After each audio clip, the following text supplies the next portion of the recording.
Si te molesta el uso del lenguaje inclusivo, quita este video. Pero si eres una persona a la que le molesta aún más la violencia y busca informarse, te pido que te quedes.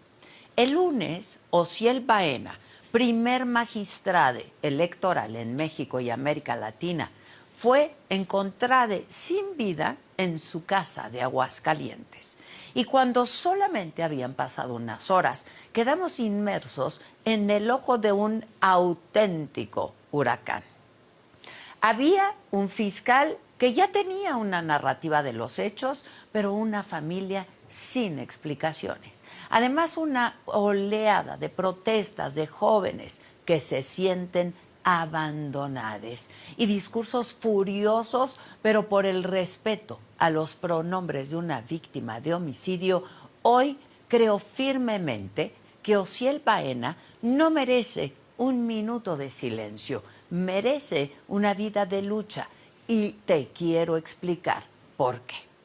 Los movimientos sociales de este siglo han acuñado la consigna de que lo personal es absolutamente y siempre político.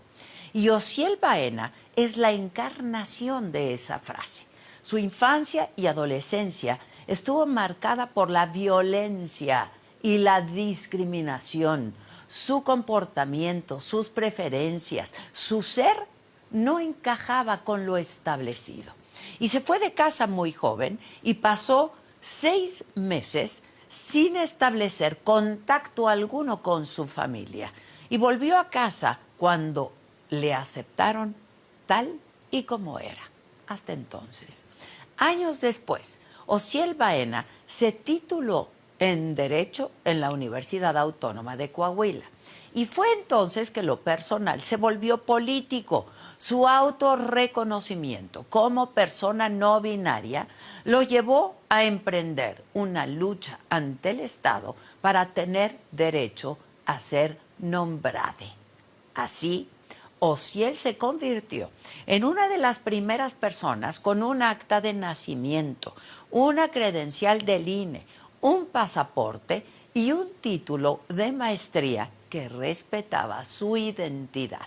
Se mostraba orgulloso de sí.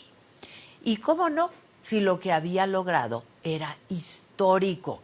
Sentó un precedente para la comunidad no binaria de todo el país. Esas batallas ganadas significan hacerse de un lugar en el mundo. Nadie puede regatear lo que Osiel consiguió. Nadie. Hace 13 meses, Osiel se convirtió en magistrado electoral al obtener una plaza en el Tribunal Electoral del Estado de Aguascalientes, luego de hacer un examen de oposición donde compitió con más de 2,000 personas a nivel nacional. Caminaba por los pasillos del tribunal en falda y tacones, pero con corbata. El sonido que hacía su enorme abanico arcoíris cuando lo desplegaba era una señal inequívoca de que ahí estaba, de que llegó al tribunal sin que nadie le hiciera una concesión. Pero entonces arreciaron las burlas, el discurso de odio que sí existe, las amenazas. En julio, luego de que asesinaron en Aguascalientes al activista LGBT Ulises Nava, Osiel pidió protección. El gobierno estatal le proporcionó una escolta que no era permanente. El lunes nos despertamos con esta noticia de que Osiel fue encontrado sin vida, al igual que su pareja, Dorian Daniel. Mientras los cuerpos estaban siendo velados por sus familiares, el fiscal de Aguascalientes, Jesús Figueroa Ortega, daba una narrativa del crimen ante los medios. Dorian mató a Osiel y luego se suicidó. Que además Dorian había dado positivo a metanfetaminas y reiteraba lo dicho unas horas antes, que no había entradas forzadas ni indicios de que una tercera persona hubiera estado en la escena. Un crimen pasional, lo llamó el fiscal. Todo mal. Ahí sí todo rápido, pero todo mal.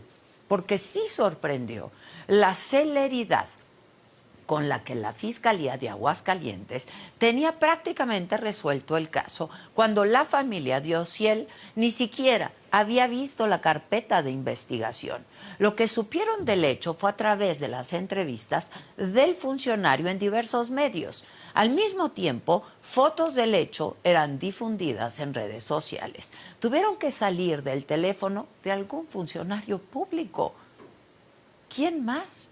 Algo absolutamente ofensivo para la víctima, porque esos son datos de prueba, pero ninguna autoridad parece inmutarse por ello.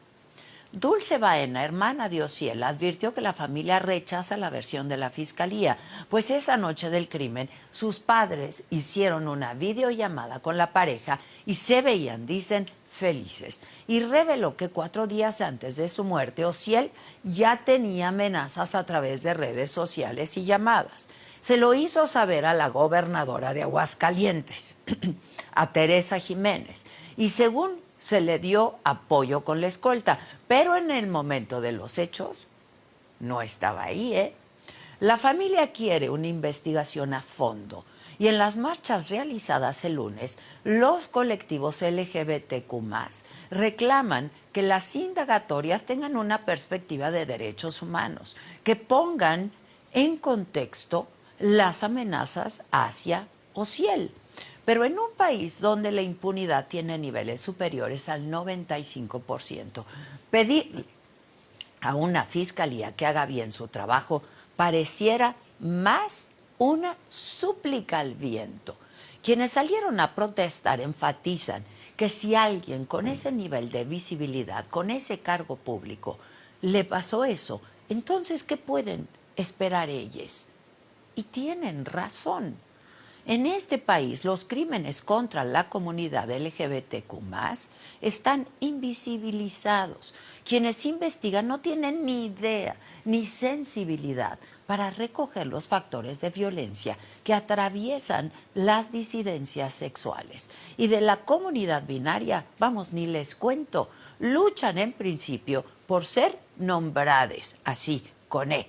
Habrá quienes se enfaden por el lenguaje inclusivo, pero quizá debería preocuparnos más la violencia a la que las personas no binarias se exponen. Le Magistrade representa una esperanza de dignidad para les no binarias.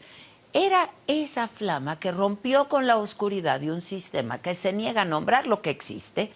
Reitero, Ociel Baena no merece un minuto de silencio. Merece una vida de lucha, merece una investigación eficaz. Yo soy Adela Micha.